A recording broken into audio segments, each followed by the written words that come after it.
This was the first major flood of the monsoon season, but as the incidents continued, residents of Rock Road, Penal, and surrounding areas have been calling for better drainage.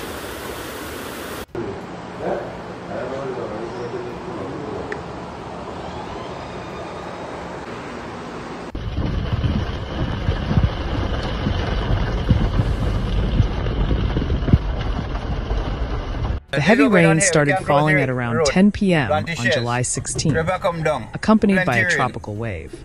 Although the rain lasted for about 3 hours, its effects were still being felt by many people until Wednesday. By 1 a.m., there were reports on social media of street flooding and flash flooding in Penal, DB, and Barakpur. By 9 a.m., the water had receded in many parts of Rock Road, leaving only the most vulnerable areas, such as in front of Hindu Primary School on Rock Road, Mulchan Trace and Goodman Trace, which are only accessible by tall vehicles such as pickups or trucks. The Ministry of Rural Development and Local Government said there were also reports of flooding in Lower Barakpur and the corner of GP Road and New Colonial Road, Barakpur. Unlike previous incidents, only a few houses were flooded in Penal.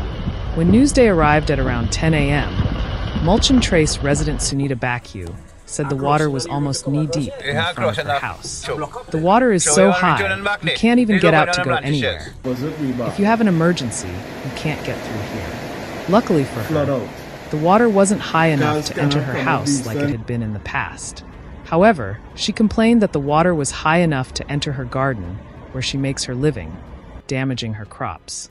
Goodman Trace resident Sharon Isaac described the situation as horrific and expressed her frustration at having to deal with flooding once again.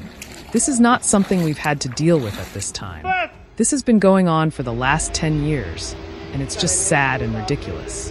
Isaac said she went to work as usual on Wednesday morning, but her husband called her around 8 a.m. and asked her to come home to move furniture and appliances because of the rising water. While she admitted Wednesday's flooding wasn't as bad as the previous incident, she said it was still unfortunate. Her garage and laundry were under about 8 inches of water, and the road leading to her house was under about a foot of water. She and her husband hurriedly placed their stove, refrigerator, and cupboards on top of gas tanks and chairs to minimize damage. Bakyu said she believes proper drainage is needed to reduce flooding, which has now become a regular part of their lives. We need good drainage because in some places, the drainage channels are dry. The water has nowhere to go. If the drainage is good, the flooding can be controlled. Residents also expressed concerns about the high flooding that occurs at the start of the rainy season. Newsday visited the area with Penal DB Regional Corporation, PDRC Chairman Gautam Maharaj, and newly appointed Kanam/Morn Diablo Councillor Sarah Suktio. Several other residents complained to the corporation officials about the condition of the drainage in the area and even changes made by private developers.